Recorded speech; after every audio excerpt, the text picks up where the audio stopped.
Good morning बच्चों, कैसे हो आप सब। आप सभी का स्वागत है जागृति क्लासेस के ऑनलाइन लर्निंग प्लेटफॉर्म पर, जहां हम स्टार्ट कर रहे हैं बीएससी फर्स्ट ईयर की पहली बुक, जिसका नाम है इनऑर्गेनिक केमिस्ट्री, अकार्बनिक रसायन। बीएससी की जो सभी क्लासें वो अपने बाइलिंगुअल मीडियम की रहेगी, यानी हिंदी और इंग्लिश मीडियम, ताकि सभी को ज़्यादा से ज़्यादा नॉलेज गेन करने का अवसर मिले। क्लियर है बच्चों। और अपने वो टॉपिक करेंगे जिसमें से मैक्सिमम क्वेश्चन पूछे जाते हैं, और साथ के साथ ही अपने क्या करेंगे, टॉपिक के बाद में लास्ट ईयर के क्वेश्चन भी रिवाइज कर लेंगे, ताकि आपको अच्छा मैटर मिले और आपके मैक्सिमम मार्क्स आए। ठीक है। तो प्लांक थ्योरी, जिसे बोलते हैं प्लांक का क्वांटम सिद्धांत, क्वांटम थ्योरी ऑफ प्लांक। अब हुआ क्या कि प्लांक ने कहा कि जब भी कोई ब्लैक बॉडी होती है, जिसे बोलते हैं कृष्णिका, ब्लैक बॉडी को जब गर्म किया जाता है, ठीक है, तो वो क्या करता है, कुछ डिफरेंट टाइप की एनर्जी क्या करता है, बाहर की तरफ फेंकता है, यानी उत्सर्जित करता है। क्लियर। तो प्लांक ने क्या कहा कि इसमें एक थ्योरी बनाई। इस थ्योरी के अनुसार क्या हुआ कि अगर ब्लैक बॉडी कृष्णिका ऊर्जा का अवशोषण या उत्सर्जन करेगी, तो वो किसके रूप में करेगी, छोटे छोटे पैकेट के रूप में करेगी, और उन पैकेट को अपने क्या बोलते हैं, फोटोन। क्लियर। तो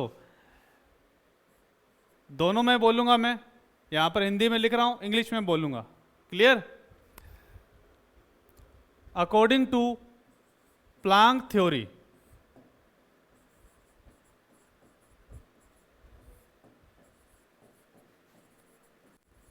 black body absorb radiation in form of packet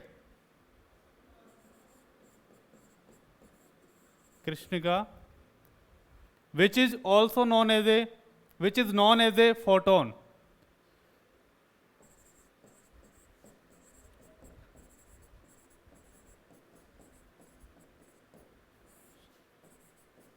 Which is known as a photon.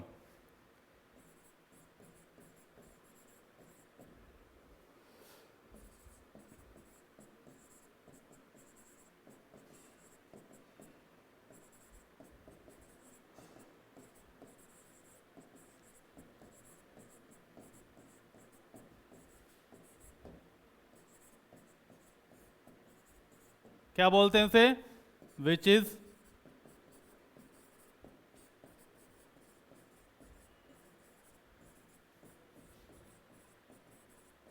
Clear है।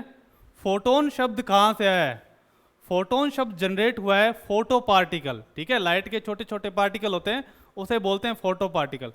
मान लो आपके पास मेरे पास ये मार्कर है, मैं इसको फेंकूंगा तो क्या होगा, इसकी स्पीड क्या होगी, कम। और वहीं मैं इस मार्कर को बहुत ज़्यादा स्पीड से फेंकूंगा तो क्या होगा, आपके ज़्यादा जोर से लगेगी। इसका मतलब इसकी फेंकने की फ्रीक्वेंसी पर डिपेंड करता है इसकी पावर, इसकी एनर्जी। क्लियर। तो प्लांक ने कहा कि according to Planck theory, energy of photon is directly proportional to its frequency. इसके अनुसार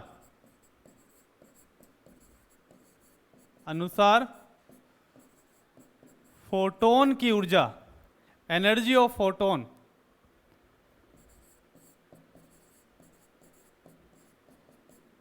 is directly proportional to frequency of photon.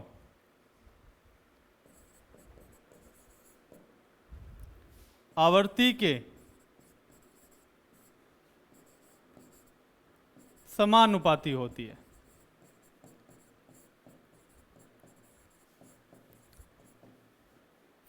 ये है अपने पास फोटोन की एनर्जी, और ये किसके डायरेक्टली प्रोपोर्शनल है, फ्रीक्वेंसी के, ई समानुपाती न्यू।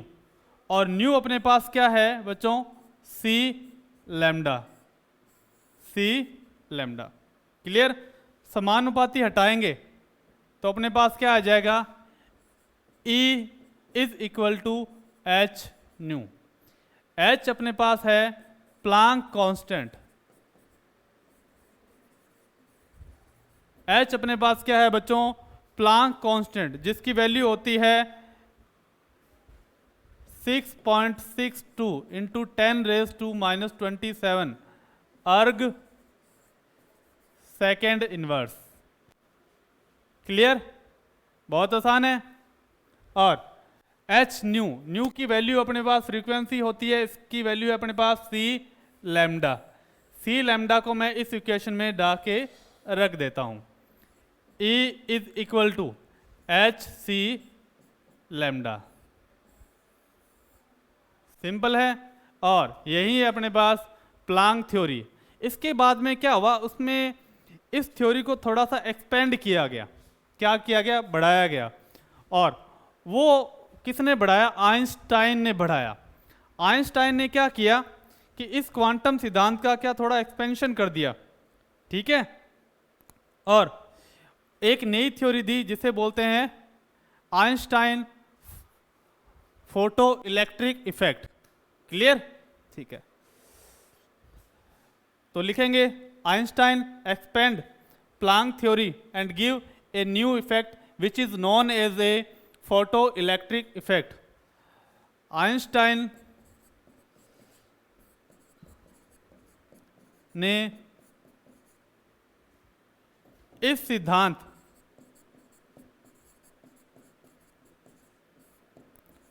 का विस्तार किया।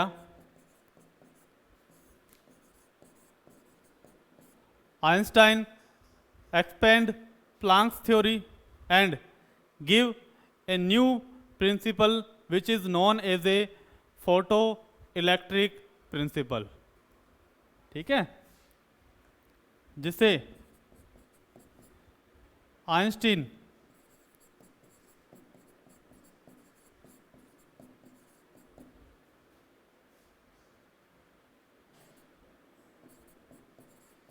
प्रकाश विद्युत प्रभाव, या अपने बोलते हैं द्रव्यमान ऊर्जा संबंध, मास एनर्जी रिलेशन भी बोलते हैं, और वो अपने पास है E बराबर mc स्क्वायर। ये सभी को याद रहती है, किसी को कुछ याद हो ना हो, बट क्या याद रहता है? आइंस्टीन की समीकरण सभी को याद रहती है। वो कौन सी है? E बराबर mc square. E is equal to mc square. ठीक है, अब क्या होता है कि इसके बाद में प्लांक थ्योरी के बाद में आता है कि क्वांटम मैकेनिकल मॉडल आते हैं। किसके? Quantum mechanical model. ठीक है, क्वांटम यांत्रिकी, इंग्लिश में बोल रहा हूं ताकि इंग्लिश वाले आसानी से लिख पाए। मॉडल, इसमें जो पहला मॉडल आता है वो है ड्यूल नेचर ऑफ मैटर। ठीक है, द्रव्य की द्वैतीय प्रकृति का सिद्धांत। तो सिंपल सी बात, पहले इसे दिया किसने था? दिया था इसे दे ब्रोगली ने। ब्रोगली ने, ठीक है।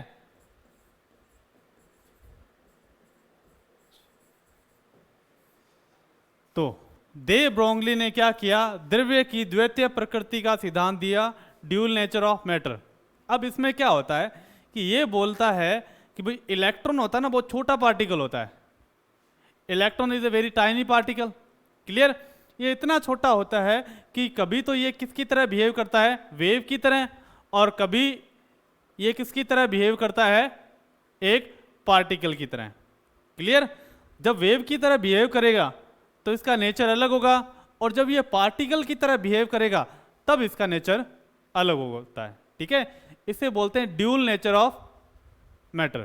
तो इंग्लिश वाले लिखेंगे according to de Broglie principle, electron like particle, electron जैसे छोटे पार्टिकल होते हैं, ठीक है। Sometime behave as a wave and sometime behave as a particle. Clear है? Sometime behave as a wave and sometime behave as a particle. Clear? अब हिंदी वाले भी लिख लेते हैं। इस सिद्धांत के अनुसार, अकॉर्डिंग टू दिस थ्योरी, अनुसार पार्टिकल लाइक इलेक्ट्रॉन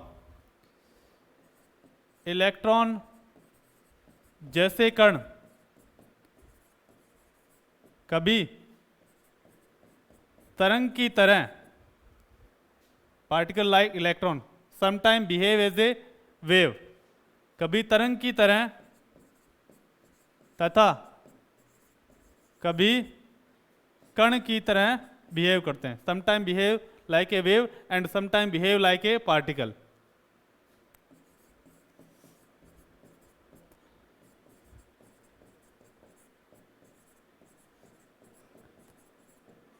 क्लियर? और इसे द्रव्य की दोहरी प्रकृति का सिद्धांत कहते हैं, ठीक है।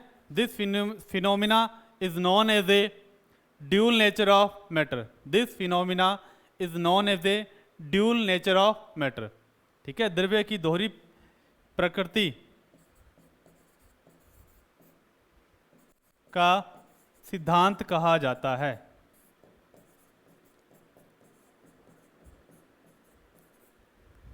क्लियर है? अब अपने क्या करेंगे, जो अपने पास डी ब्रोगली इक्वेशन आती है उसे क्या करेंगे, डिराइव करेंगे। क्या? ठीक है। अब इलेक्ट्रॉन क्या होता है, एक बार और बता देता हूं। इलेक्ट्रॉन नाभिक के चारों तरफ ऐसे घूमता रहता है, न्यूक्लियस के चारों तरफ चक्कर लगाता रहता है, ठीक है। ये चक्कर लगाते टाइम ये वो बिहेव करता है या तो पार्टिकल की तरह या वेव की तरह, ठीक है। अब अपने लिख देते हैं अकॉर्डिंग टू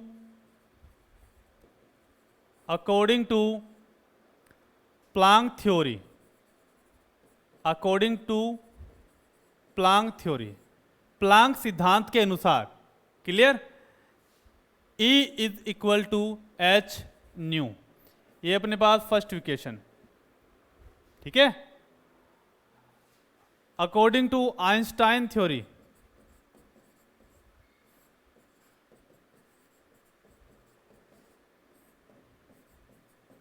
तो वो अपने पास क्या है, E is equal to m C square, ये इक्वेशन 2 होगी अपने पास, ठीक है। अब अपने क्या करेंगे, ये E की वैल्यू उठा के रख देंगे इक्वेशन फर्स्ट में, ठीक है। तो अपने लिख लेंगे फ्रॉम इक्वेशन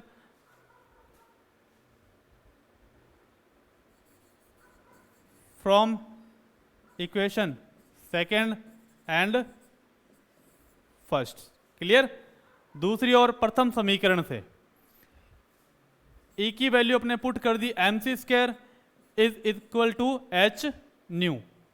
क्लियर है बच्चे? न्यू की वैल्यू होती है अपने पास सी लैम्डा, ये वैल्यू अपने पास न्यू की वैल्यू मैंने यहां पुट कर दी, एम सी square h c lambda. Clear है बच्चों? अब देखो, लैम्डा को मैं उठा के उधर ले जाऊंगा और एम सी को उधर ले आता हूं, तो लैम्डा अपने पास यहां एच सी और एम सी इंटू सी, एक सी से एक सी कट गया।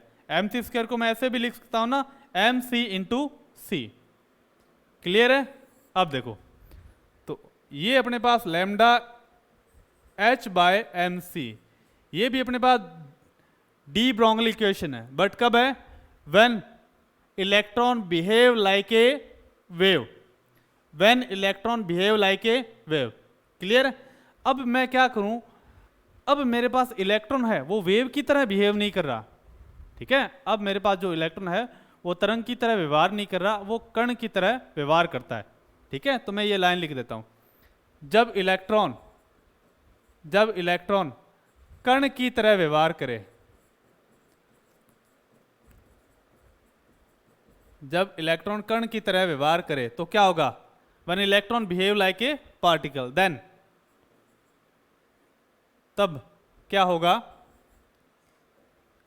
तो अपने C की जगह रख सकते हैं V।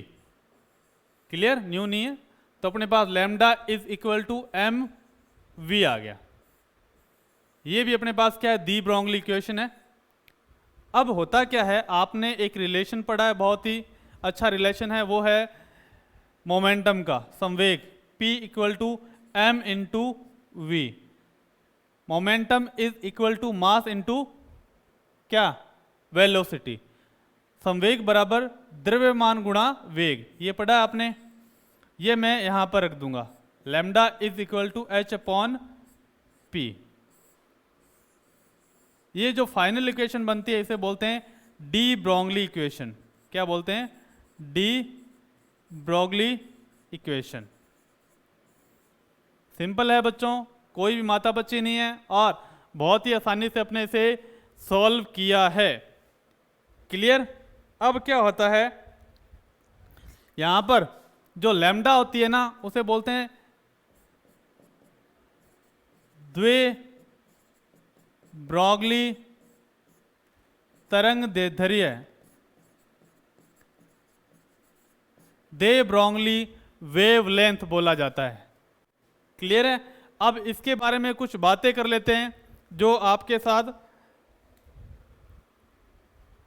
कंपटीशन में और आपके एग्जाम में आने के लिए बहुत ही जरूरी होती है।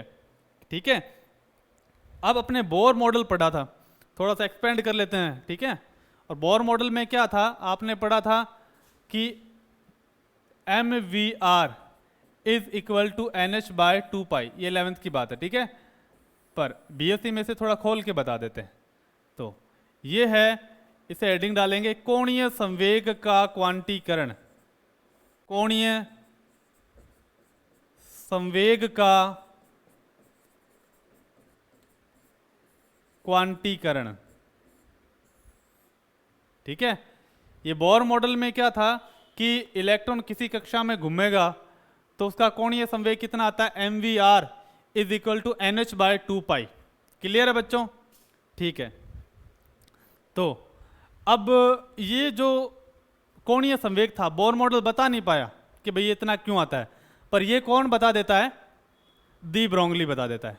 ठीक है, दी ब्रोंगली ने कहा कि ये है नाभिक, परमाणु, इसमें इलेक्ट्रॉन घूम रहा है, तो ये जो है ये है कलाविहीन तरंग है। ठीक है, घूम रहा है तो ये कलाविहीन, एक घूम के वहां से हट गया। ठीक है, और दूसरी है ये है निरंतर कलाविहीन। ठीक है, यानी इसका क्या होता है, कोई भी कला नहीं होती। ठीक है, मतलब एक तरीके से घूमता हुआ हट जाता अपने एरिया से। और दूसरे में अपने पास क्या है, इंटरफेरेंस पढ़ा है ना आपने, उसमें इंटरफेरेंस, इसमें रेगुलर इंटरफेरेंस नहीं होता और इसमें इंटरफेरेंस होता है रेगुलर, इस टाइप से एक ही इंटरफेरेंस में घूमता रहता है। ये होता है लैम्डा। ठीक है, ये लैम्डा, ये होती है वेवलेंथ। लैम्डा जिसे बोलते हैं अपने वेवलेंथ या तरंग दैर्ध्य।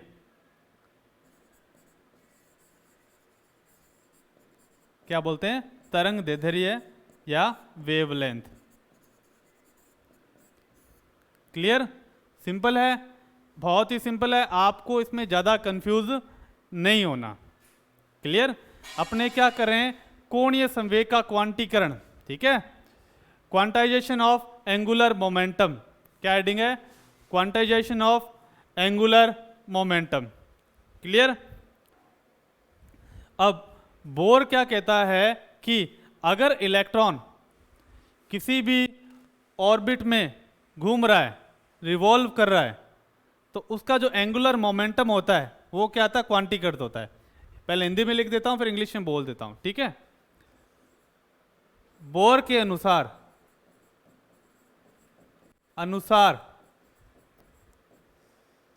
किसी कक्षा में घूमने वाले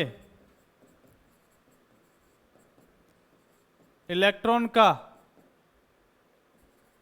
कोणीय संवेग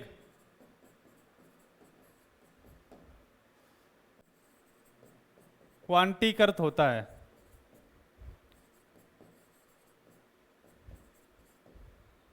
ठीक है, according to Bohr theory angular momentum of a revolving electron, according to Bohr theory angular momentum of revolving electron is quantized. Clear, simple सा है, कुछ भी नहीं करना।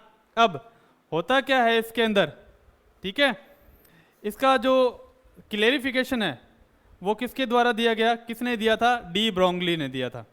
ठीक है, according to de Broglie,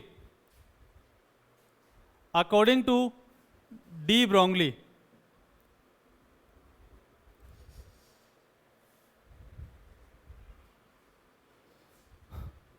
two pi r is equal to n lambda. Clear है, ये क्या होता है, 2 पाई आर अपने पास, जो अपने पास यहां से लेकर यहां तक का एरिया होता है उसे बोलते हैं 2 पाई आर। ठीक है, रेडियस का डबल होता है।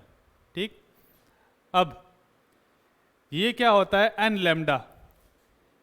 एन क्या अपने पास, ऑर्बिट है, एन क्या है अपने पास, ऑर्बिट है, और ऑर्बिट में जितनी ऑर्बिट जब बढ़ती जाएगी तो एन की वैल्यू भी बढ़ती जाएगी। और लैम्डा क्या अपने पास, वेवलेंथ है, तरंग दैर्ध्य है। क्लियर है, तो अपने पास according to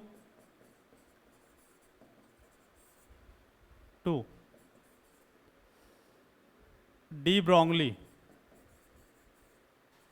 according to de Broglie के अनुसार 2 पाई आर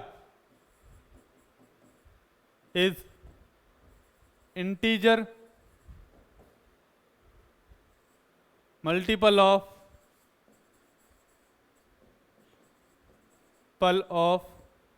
एन लैम्डा। ठीक है, या लैम्डा अपने वेवलेंथ लिख देते हैं सीधा ही, ऑफ वेवलेंथ। तो डी ब्रोंगली के अनुसार वृत्त की परिधि तरंग दैर्ध्य का पूर्ण गुणज होती है। क्लियर, अब आपको पता है लैम्डा इज इक्वल टू क्या होता है, एच अपॉन पी होता है। ये लैम्डा की वैल्यू मैं यहां पर रख देता हूं, 2 pi r is equal to n lambda h upon m v. P को पता है आपने, डी ब्रोंगली में किया था, तो पी किससे आया, एम वी से आया था ना, तो मैंने यहां पर क्या लिख दिया, एम वी लिख दिया। ठीक है, तो मैं इसे एम वी भी लिख सकता हूं, एम वी। यहां तक क्लियर है।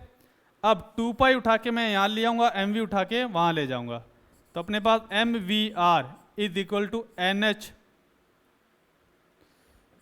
Bye 2 pi. ये आ गया अपने बोहर मॉडल का क्लियरिफिकेशन। बहुत ही आसान है। आज अपने 2 पॉइंट किए थे, एक तो अपने पास है कि प्लांक थ्योरी, और दूसरा अपने पास है डी ब्रोंगली थ्योरी और बोहर के जो मॉडल है, ठीक है, उसके एंगुलर मोमेंटम का क्लियरिफिकेशन। कल जो अपने स्टार्ट करने वाले टॉपिक है, बहुत ही इंपॉर्टेंट टॉपिक स्टार्ट करेंगे, वो है Heisenberg uncertainty principle and Schrodinger wave equation. Clear, तो आज के लिए इंट्रोडक्शन वीडियो में हमने बीएससी का लेक्चर स्टार्ट कर दिया है, और इस लेक्चर को अपने रेगुलर रखेंगे और तब तक करते रहेंगे जब तक उन्हें पूरा सिलेबस कवर ना हो जाए विद लास्ट ईयर के क्वेश्चन। सबसे इंपॉर्टेंट क्या होता है अपने पास, बुक नहीं, सबसे इंपॉर्टेंट होता है अपने लास्ट ईयर के क्वेश्चन बहुत ही अच्छे तरीके से आ जाएं। बुक तो मैं आपको सारी करवा दूंगा यहाँ पर, ठीक है, पर लास्ट ईयर के क्वेश्चन भी आने चाहिए। ठीक है बच्चों, तब तक के लिए थैंक यू और पढ़ते रहिए। बाय।